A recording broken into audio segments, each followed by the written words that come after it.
How to fix iPhone ghost touches or screen glitching. Let's get started. First thing you want to do is update your iOS.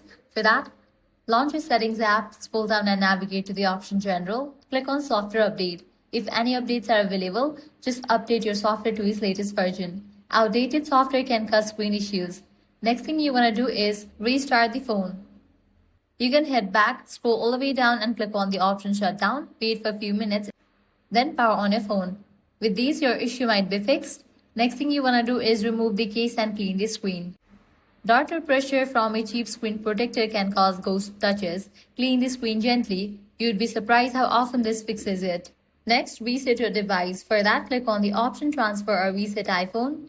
Click on Reset, select Reset all settings and go through the process. Next, force restart your device. Quickly press and release the volume up button. Quickly press and release the volume down button. Press and hold the side button until Apple logo appears. These are some fixes, but still you are having the issue. What you want to do is check for hardware damage, especially if your iPhone has dropped or exposed to water. In that case, visit the Apple Store or an authorized repair center. And that's it. These are some fixes for iPhone ghost touches or screen glitching. If this guide helped you out, do not forget to like, share, and subscribe.